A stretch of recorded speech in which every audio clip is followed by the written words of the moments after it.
É muito bom ter você aqui conosco. Estamos muito felizes com a sua presença em nosso meio.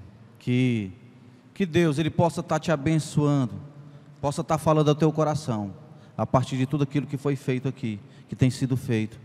Que nesse momento, no abrir da sua palavra, que Deus possa falar de forma maravilhosa a você. Nesse mês de janeiro, nós estamos estudando a carta aos Filipenses. Domingo passado, o Tiago, ele trouxe a mensagem com o tema: o amor que leva a igreja ao crescimento e à maturidade, baseado na carta aos Filipenses. Pensando na carta aos Filipenses, essa igreja, ela foi a porta de entrada do Evangelho no primeiro século, ao continente europeu. Na verdade, foi a entrada ao continente europeu do Evangelho. Aproximadamente entre 51 a 52 depois de Cristo, essa igreja foi fundada. Filipos também ela era conhecida como a pequena Roma. Ela era província do Império Romano, era capital da Macedônia e era uma pequena réplica daquela cidade. Paulo, Lucas e Silas, eles foram os precursores do Evangelho em Filipos. Nós temos relatos em Atos 16 de vários acontecimentos desses homens naquela região, onde pessoas se converteram ao Evangelho. Lídia, o carcereiro e sua família, vários relatos interessantes, como o daquela jovem que havia nela um espírito de adivinhação, do qual Paulo o expulsou. Podemos ver esse relato em Atos 16. Por volta do ano 62, 63 depois de Cristo, ou seja, mais ou menos 10 a 11 anos depois que a igreja havia sido fundada, Paulo escreve esta carta àquela igreja. Ele escreve essa carta, em primeiro lugar, demonstrando todo o seu amor e apreço e reconhecimento pelos irmãos e pela igreja, de como essa igreja tinha se portado diante dele com grande amor e grande generosidade. E também com a intenção de alertar e falar a respeito de alguns problemas que a igreja estava enfrentando. O primeiro desses problemas era os desvios doutrinários, e o segundo, uma intriga, uma desavença entre duas irmãs, que estava trazendo grandes dificuldades para aquela igreja. Infelizmente, nós sabemos que esse acontecimento da igreja em Filipenses, ele é presente na vida de qualquer igreja. Igrejas enfrentam dificuldades, enfrentam problemas, sejam em questão doutrinárias ou sejam em questões de relacionamento. O ponto é, como a igreja ela vai estar disposta a viver e tratar esses problemas. E eu acredito que nessa mensagem que a gente vai estar refletindo hoje, com certeza conseguiremos tirar algumas aplicações para a nossa vida individualmente, para a nossa vida coletiva como igreja, de como, mediante as dificuldades e os problemas, termos habilidades para resolvê-los. Peço aos irmãos que possam abrir suas Bíblias na carta de Paulo aos Filipenses.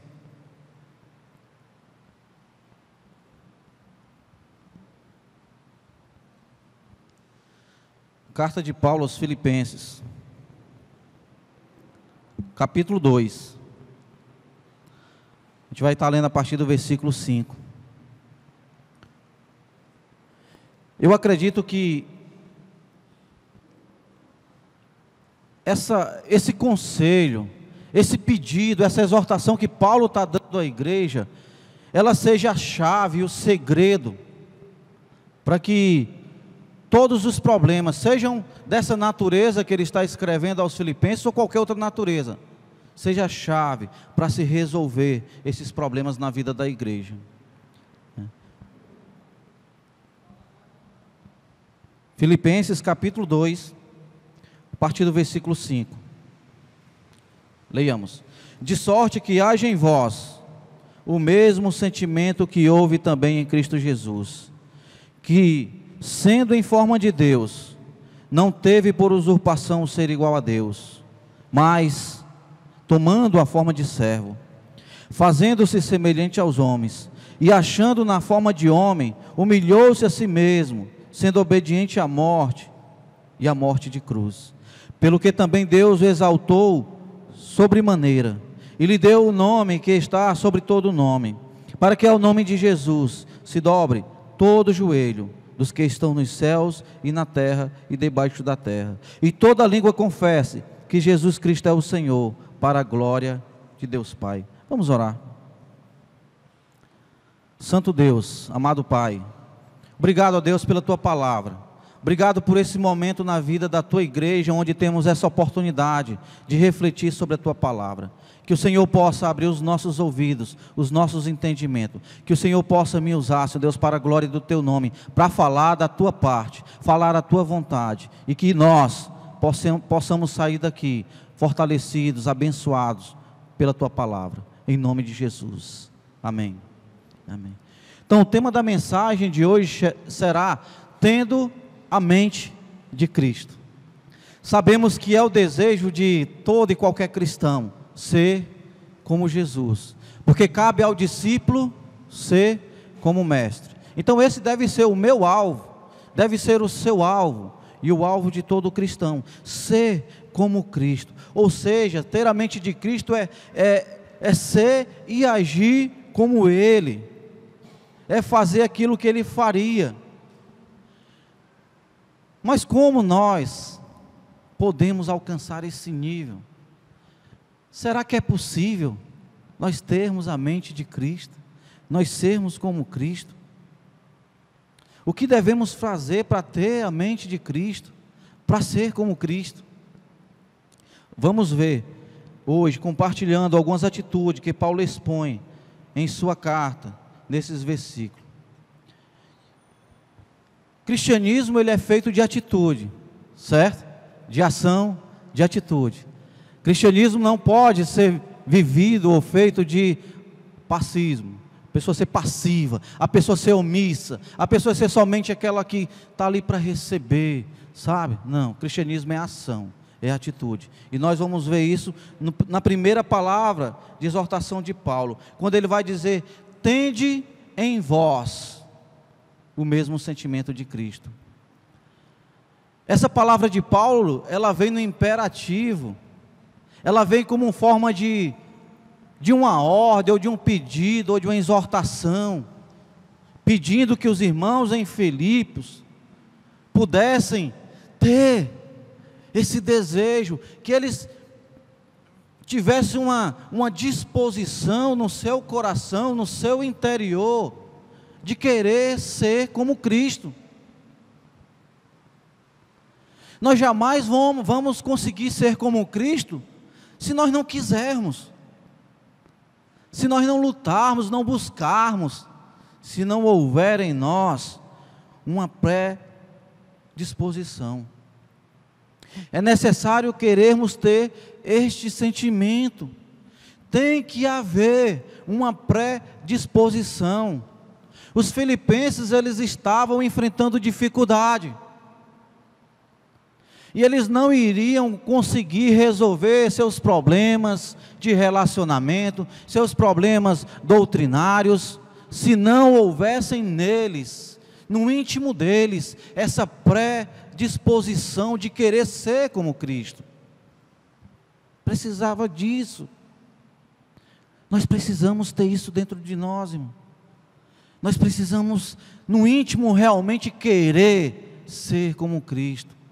Porque senão nós vamos ser meros religiosos, cumpridores de obrigações religiosas, está no culto aos domingos, está nas quartas-feiras, está nos grupos de vida, está nas reuniões dos jovens, está fazendo um plano de leitura bíblica, está orando todos os dias. Mas para que tudo isso? Mas por que tudo isso?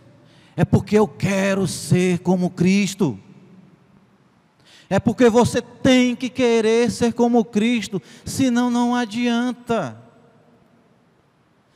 Fazer só por fazer não vai valer a pena, não vai surtir o efeito na vida da igreja, na sua própria vida, nos seus relacionamentos, contra o medo. Você tem que, no íntimo do seu ser, querer ser. Tem que existir isso dentro de mim, dentro de você, meu irmão. Paulo, certa vez, escrevendo aos Efésios, ele vai dizer que a nossa luta não é contra a carne nem sangue, é contra os principados e potestades. Nós precisamos compreender que há uma luta, da qual tem que haver dentro de mim uma ação, uma atitude, na busca de que Deus possa estar agindo por meio do seu Espírito, guiado pela sua palavra, para que eu possa agir como Jesus agiria. Quando há essa luta, meu irmão, quando você se predispõe a lutar, as coisas começam a mudar na sua vida, sabe? Ser como Cristo, querer ser como Cristo, é você se preocupar com toda e qualquer atitude sua, da mais simples possível, da mais que possa se perceber irrelevante. Você vai querer ser como Cristo. Jogar um papel no chão já vai lhe incomodar. Será que Jesus fazia isso? Deixar de dar a preferência para alguém no trânsito, você já vai se incomodar. Ser rude, ser grosso, ser ignorante com alguém, aquilo já vai lhe incomodar. Por quê? Será que Cristo agiria assim? Tratar a minha esposa mal, tratar a minha mãe mal, a outra pessoa mal, será que Jesus agiria assim? Ser desonesto, dizer palavras que não edificam, que não ajudam, que não cooperam, será que Jesus faria assim? O meu compromisso com a igreja, será que Jesus faria assim? Tem que haver dentro de nós esse sentimento nos incomodando, para que nós possamos sair da zona de conforto. Eu vou para o culto no domingo, tá bom. Eu já faço meu plano de leitura, aí tem muitos que nem fazem. Eu oro 3 vezes por dia, tem alguns que oram 1 vez por mês. Ótimo, continue orando, continue lendo a palavra, continue presente nas atividades da igreja, que isso vai lhe edificar. Mas entenda o propósito de por que você faz isso. Por quê? Porque você quer ser como Cristo. Amém? Porque você quer ser como Cristo. Era isso que Paulo estava pedindo àqueles irmãos. Irmãos, sejam como Cristo. Tenham o mesmo sentimento. Deixa, assim, agir em vocês esse sentimento de Jesus. Façam como Jesus faria. Sejam como Jesus seria em determinada situação. Daílson, mas isso é impossível. Lógico que é impossível. Isso é impossível para mim e para você. Para Deus não. Para Deus nada é impossível. Essa ação, ela tem que ser dada por Deus, mas há de ter uma predisposição. O nosso Deus, Ele é um Deus educado, Ele é um Deus que não é arbitrário, Ele é um Deus que age no homem conforme Ele permite. Senão a história teria sido diferente ao longo das décadas, dos séculos, dos milênios. Mas Deus sempre deu a nós essa capacidade de decidir, de escolher. Cabe a mim e você escolher a coisa certa, permitir Deus agir, ter essa disposição de que Deus possa estar agindo no nosso meio.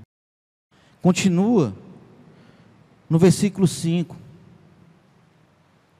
versículo 6, tende em vós o mesmo sentimento que houve em Cristo Jesus, versículo 6, que sendo em forma de Deus, não teve por usurpação o ser igual a Deus.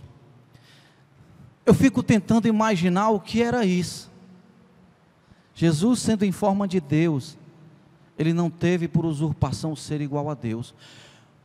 O que foi que levou Jesus a tomar essa decisão de se desfazer da sua condição, não da condição divina, porque Jesus, Ele permaneceu divino, embora como homem, mas sabe, da sua glória, da sua majestade, sabe, do seu ser, de como Ele era, para se tornar um reles, desculpa a expressão, humano, homem, com a sua carne perecível, né?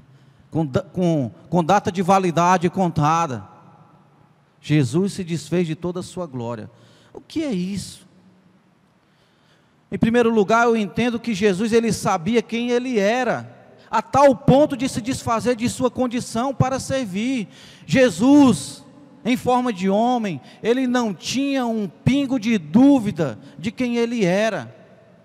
No relato de Mateus capítulo 4, quando depois de Jesus ser batizado, ele é impelido pelo Espírito Santo para o deserto, e lá no deserto, depois de 40 dias, sem comer e beber, ele é tentado por Satanás.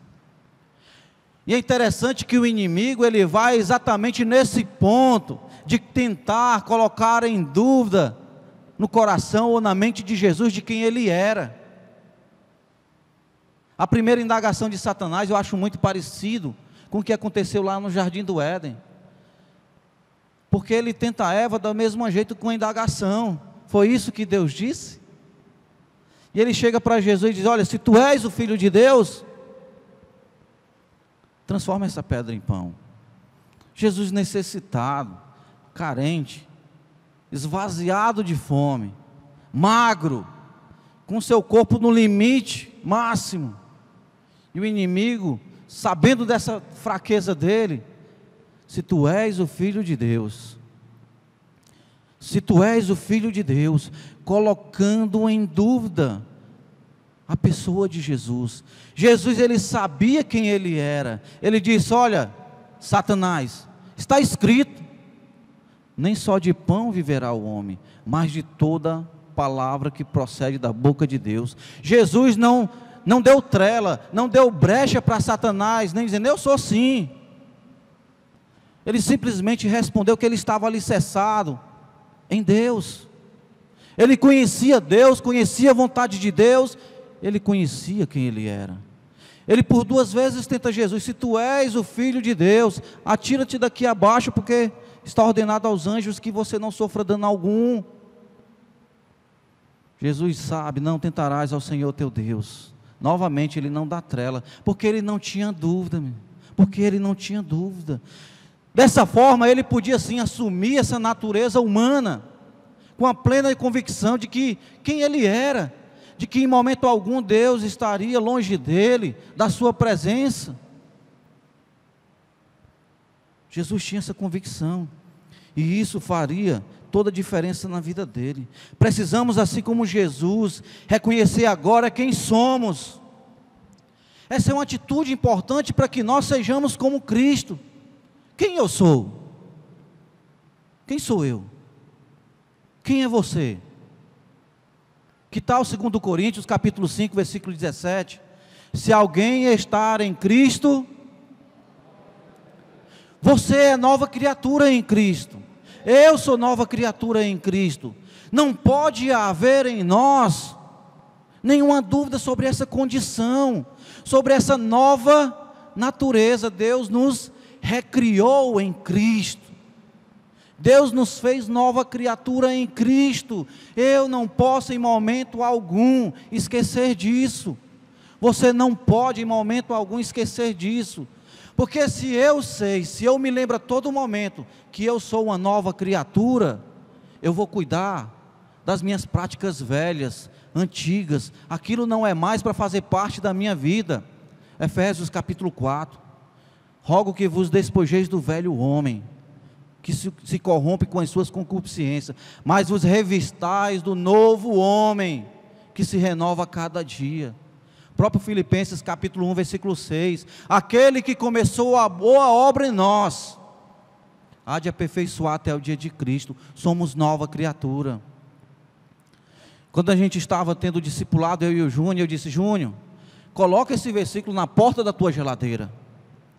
Irmão, não esquece hora nenhuma disso, porque o inimigo ele vai dizer: ah, tu não mudou não, tu é o mesmo, está vendo o que tu está fazendo? Eu disse: coloca lá, porque o mérito nunca vai ser seu. Você pode deixar de beber, você pode deixar de ser agressivo, Mas o mérito ele nunca vai ser seu, você é assim, porque foi Deus que lhe fez uma nova criatura em Cristo Jesus.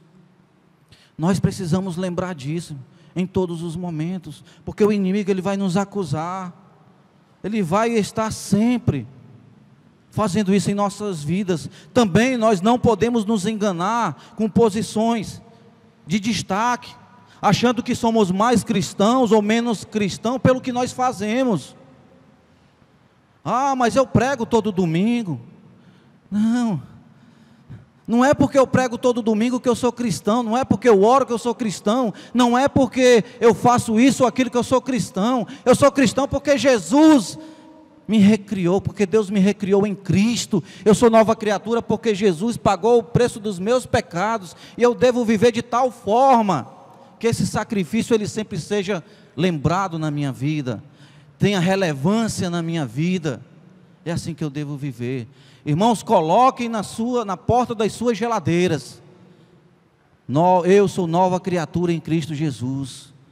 Coloque na sua mente e no seu coração: eu sou nova criatura em Cristo Jesus. As coisas velhas passaram e eis que tudo se fez novo. Faça assim. Isso certamente iria cooperar com a igreja em Filipos. Isso certamente vai cooperar com a igreja aqui em Fortaleza, lembrando de que foi Deus que pagou esse preço para sermos nova criatura, e de que nós somos sim novas criaturas. Não esqueça da sua condição de filho de Deus em Cristo Jesus.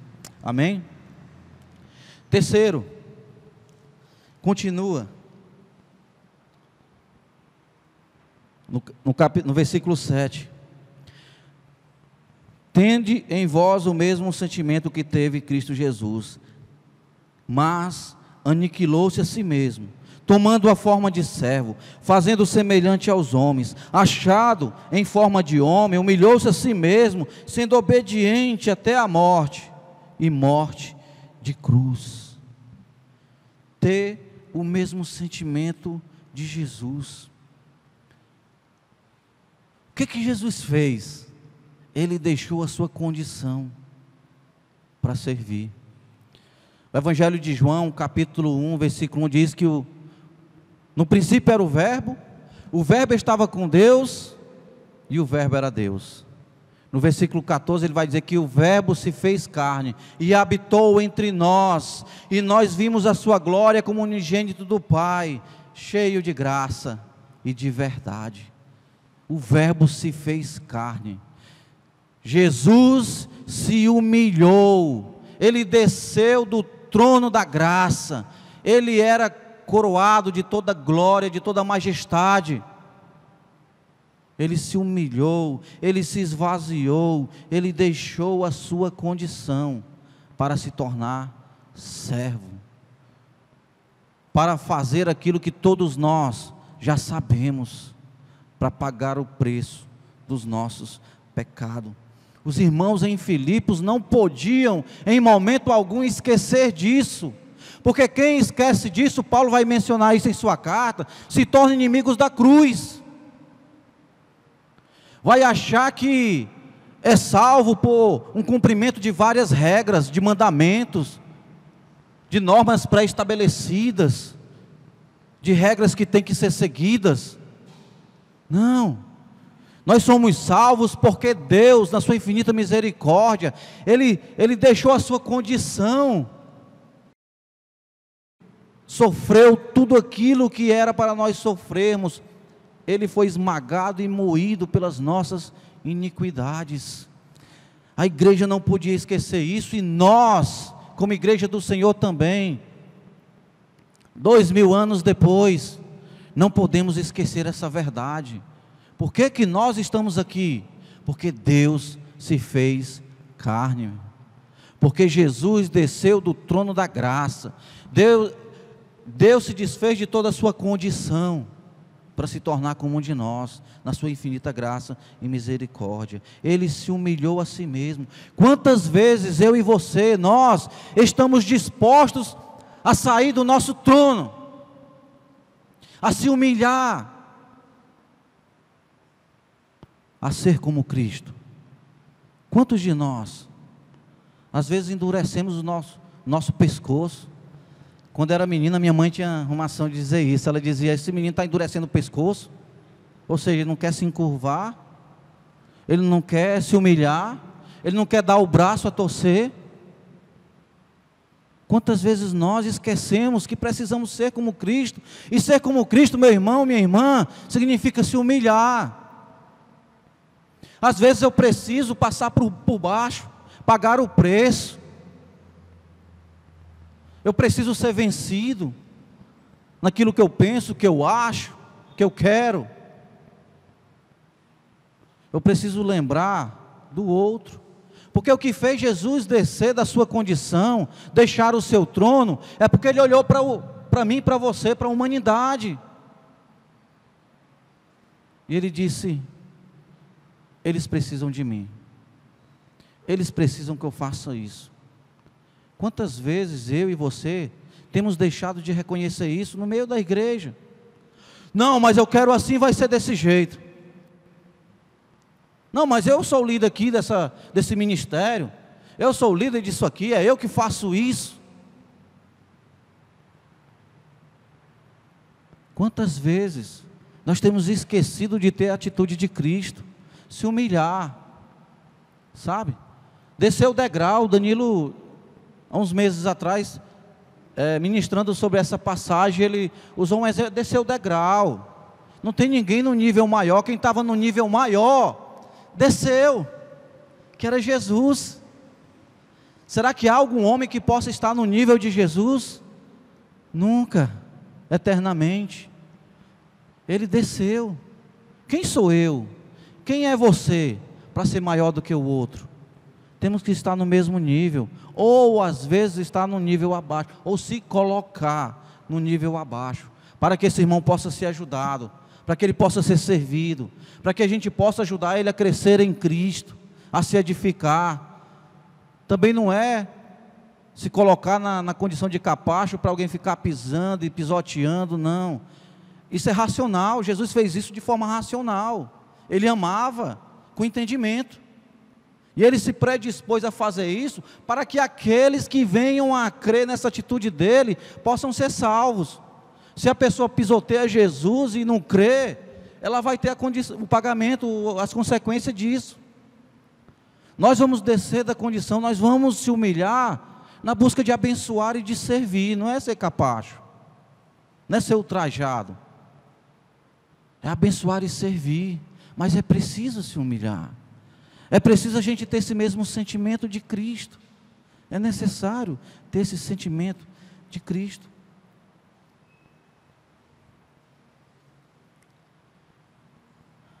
É interessante que Jesus, Ele tornou-se obediente. A obediência é algo bem presente na vida de uma pessoa que tem humildade. E a obediência, ela sempre, esse princípio da obediência, sempre vai trazer bons frutos. A obediência, tudo é com entendimento, irmão. Tudo é com razão, é com raciocínio. Não é obedecer cegamente, né? Porque vamos para cá e todo mundo vai para cá. Mas por que nós vamos para cá? Qual a razão? Tá? Então, aplicar em nossa vida esse princípio de obediência como Jesus fez.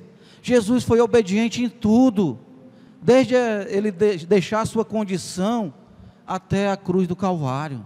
Jesus foi obediente em tudo. Ele disse que eu não procuro a minha própria vontade, e sim a daquele que me enviou. João 5:30. Jesus disse que a minha comida e a minha bebida consiste em fazer a vontade do meu Pai que está nos céus. Nós precisamos aplicar esse princípio de obediência em nossas vidas. Isso vai fazer um bem tremendo para mim mesmo e para você. Isso vai trazer e fazer um bem tremendo na vida da igreja. Você já pensou, meu irmão?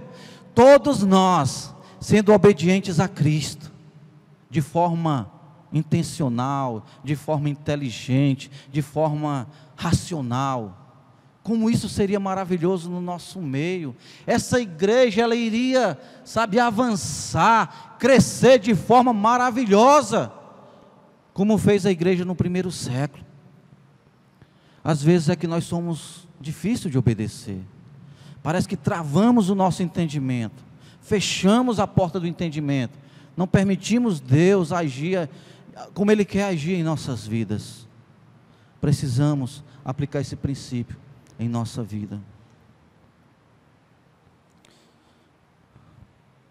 Versículo 9.